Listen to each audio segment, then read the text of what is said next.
Assalamualaikum warahmatullahi wabarakatuh. Buat kawan kita yang Nasrani, salamun ala manittaba'al huda. Bapak tahu artinya? Keselamatan dilimpahkan kepada Bapak jika menerima Al-Quran sebagai buku petunjuk. Haleluya, betul? Pertanyaannya sederhana. Saya cukup 5 menit karena dengan saya banyak dialog yang pastor pendeta 2 jam cukup masuk Islam. Kalau enggak ya silakan. Karena Islam la ikraha fiddin, tidak ada paksaan dalam Islam. Masuk silakan, keluar juga silakan. Karena ada sorga dan neraka, betul ya Pak? Benarkah Yesus sebagai Tuhan? Tidak. Di mana dalilnya? Yohanes 17:3. 1 Yohanes 17:3. Apa yang disampaikan Bapak tadi benar adanya, tapi dibatalkan dengan ayat ini. Inilah hidup yang kekal, mengenal satu-satunya Allah yang esa dan mengenal Yesus Kristus adalah yang telah engkau utus. Berarti Yesus not God. Kenapa not God? Dia sebagai utusan. Orang idiot pun tahu yang nama utusan pasti ada yang mengutus. Sama dengan Rasulullah. Dia utusan Allah. Mana membuktikan? Matius pasal 4 ayat 2. Lukas pasal 2 ayat 21. Matius pasal 27 ayat 59. Matius pasal 15 ayat 24. Al-Quran surat 5 Al-Maidah ayat 75. Kemudian surat 61 ayat 6. Surat 5 72 plus 73. Karena dialog harus berdasarkan kitab suci, bukan sentimen tapi argumen. Enggak ada suara ya. Dialog harus pakai kitab suci. Bukan anarkis tapi dialogis. 1. Yohanes 17:3 jelas, inilah hidup yang kekal, mengenal satu-satunya Allah yang esa dan mengenal Yesus Kristus yang sudah engkau utus. Berarti Yesus utusan. Enggak?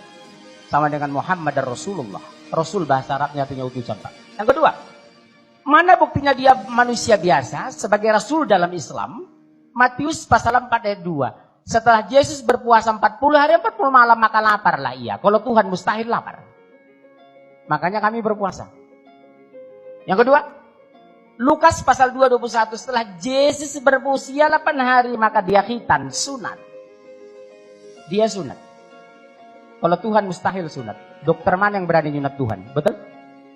Yang ketiga, Matius 27:59 berbunyi, setelah mayat Yesus diturunkan dari kayu salib maka dikapani dengan kain putih linen bersih. Nih saya bawa Bible tua ini Pak. Di sini masih berisi Lembaga Alkitab Indonesia 60 tahun yang lalu. Apa di sini? Jika kamu mengatakan ini dan itu besok, jangan katakan aku melakukannya. Katakanlah insya Allah, lengkap sempurna di Bible Bapak sendiri. Dan ini bukan palsu loh Pak. Lembaga Alkitab Indonesia tahun 1963. Bahkan kalau saya bongkar Alkitab tahun 1800, saya punya Bible banyak Pak, 40 lebih. Ya, apa di sana? Akan lahir seorang nabi yang bernama Ahmad. Ikutilah, jika tidak kamu akan kuminta pertanggungjawaban. Amin, haleluya. Betul? Yang keempat apa?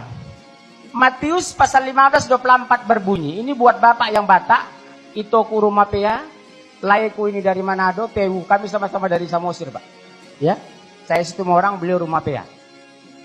Cuma kami setemu orang Islam 10%. Nah, Matius 15:24.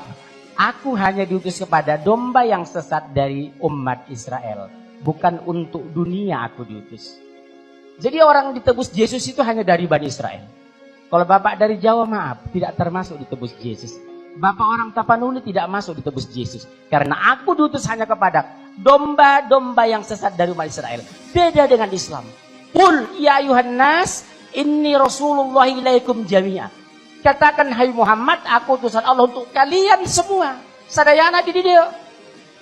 Kabeh nang endi? Sudah dison. Mulai bahasa Tapanuli dan masuk ditebus Yesus dison. Matius pasal 15:24. Kesimpulannya waktu mau habis. Satu menit lagi. Setengah menit. Yesus puasa, Yesus khitan, Yesus dikapani. Berarti Yesus Muslim. Kenapa Anda Kristen? Siapa pengikut Yesus hari ini? Pengikut Yesus yang setia adalah kami orang Muslim, bukan Nasrani. Al-Quran surat 5 ayat 75 berbunyi, sesungguhnya Isa putra Maryam hanyalah seorang Rasul. Kenapa Allah mengklarifikasi ini? Karena jelas secara literal dan tekstual, Taurat, Injil, Al-Quran, Yesus adalah Nabi. Sampai jumpa, kami kembali ke studio. Tepuk tangan untuk Pak Mudir.